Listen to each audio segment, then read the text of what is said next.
झारखंड के डीजीपी अनुराग गुप्ता ने ATS SP Rishabh Jha द्वारा सिमडेगा जेल में रेड किए जाने की तारीफ की है। एटीएस एसपी के नेतृत्व में सिमडेगा जेल में छापेमारी की गई थी, जिसमें एक अपराधी के पास से मोबाइल और सिम कार्ड को बरामद किया गया था। वहीं डीजीपी ने उम्मीद जताई है कि उस फोन से कई डिटेल्स भी मिलेंगे। उन्होंने कहा कि कई लोग अमन साहू और अन्य गैंगस्टर के नाम पर लोगों को डराते हैं। कुछ लोग मलेशिया में बैठे हैं, उनका पासपोर्ट जब्त करवाया गया है। वहीं लुकआउट नोटिस जारी करते हुए कार्रवाई की जा रही है। मैं इसमें एसपी एटीएस ऋषभ झा को मैं तारीफ़ करूंगा कि उन्होंने बहुत एक अच्छे तरीके से उसमें काम किया। क्योंकि आमतौर पे क्या होता है कि जेल के कुछ स्टाफ मिल जाते हैं अपराधियों के साथ, रात में इनके मोबाइल हटा दिए जाते हैं। इसीलिए जब भी छापामारी रात में की जाती है तो सफलता नहीं मिल पाती है।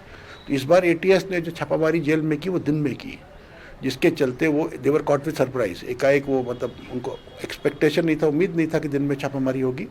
छापामारी में एक मोबाइल बरामद हुआ जो कि अपराधी का मोबाइल है। उसमें बहुत तरह की डिटेल्स हमको प्राप्त हुई हैं और मुझे पूरा विश्वास है कि उस मोबाइल के अंदर जो डिटेल्स प्राप्त हुई हैं उसके ऊपर में जब हम कार्रवाई करेंगे तो बहुत सारे गुर्गे के पकड़े जाएंगे। इनके 2-3 लोग मलेशिया में बैठे हैं और वहाँ से वो अमन सिंह या ऐसे उपनाम सूडो नाम बना करके लोगों को परेशान कर देते, धमकी वाले कॉल करते रहते हैं। उनके खिलाफ भी हम लोगों ने पासपोर्ट उनके जब्त करवा दिए हैं। उनके खिलाफ लुकआउट नोटिस निर्गत किया गया, कार्रवाई उन पर भी हो रही है।